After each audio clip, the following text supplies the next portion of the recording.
Senin, 4 November 2024.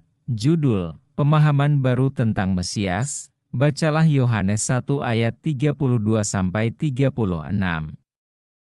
Apakah yang dikatakan Yohanes Pembaptis di sini tentang Yesus yang tidak diharapkan oleh orang-orang tentang Mesias yang telah lama dinanti-nantikan? Orang-orang Yahudi menantikan kedatangan Mesias yang akan membebaskan mereka dari kekuasaan Romawi.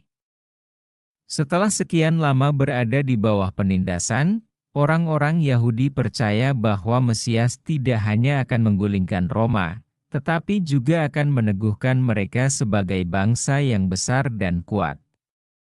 Akan tetapi, kata-kata Yohanes Pembaptis yang menyebutkan Yesus sebagai anak domba Allah, meskipun secara langsung menunjuk kepada pengorbanannya sebagai korban pendamaian, mungkin disalahpahami oleh sebagian besar orang. Kemungkinan mereka tidak memahami apa yang ia bicarakan.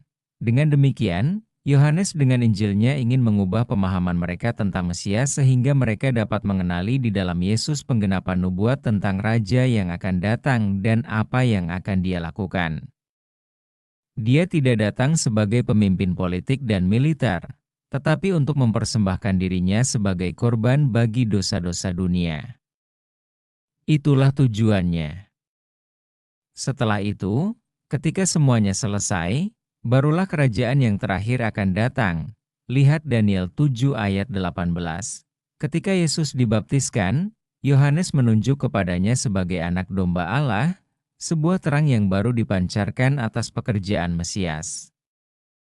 Pikiran Nabi itu tertuju kepada perkataan Nabi Yesaya. Seperti anak domba yang dibawa ke pembantaian, Yesaya 53 ayat 7. Ellen G. White, dalam Alfa dan Omega Jilid 5 halaman 136. Yohanes Pembaptis berkata dalam Yohanes 1 ayat 31, dan aku sendiri pun mula-mula tidak mengenalnya. Jadi, bagaimana Yohanes Pembaptis bisa mengenal Yesus sebagai Mesias? Jawabannya adalah bahwa Tuhan yang mengutus Yohanes Pembaptis sebelumnya telah berkata kepadanya, "Tetapi Dia yang mengutus aku untuk membaptis dengan air, telah berfirman kepadaku, jikalau engkau melihat roh itu turun ke atas seseorang dan tinggal di atasnya, dialah itu yang akan membaptis dengan Roh Kudus. Dan aku telah melihatnya dan memberi kesaksian, ia inilah anak Allah." Yohanes 1 ayat 33 dan 34. Dengan kata lain, Allah menyatakan kepada Yohanes Pembaptis bahwa Yesus adalah Mesias. Kristus adalah kekuatan Allah dan hikmat Allah. 1 Korintus 1 ayat 24. Pengetahuan bahwa Yesus adalah Kristus berasal dari Allah sendiri melalui kuasa Roh Kudus.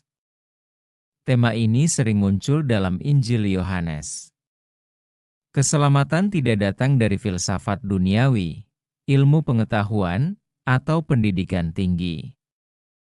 Keselamatan hanya datang dari Allah kepada hati yang berserah dalam iman dan ketaatan kepada Yesus. Bagaimanakah kita dapat mengetahui kebenaran tentang Yesus sebagai korban pendamaian kita kecuali jika itu dinyatakan kepada kita? Lalu, mengapa mengenal kitab suci dan apa yang diajarkannya tentang Yesus begitu penting?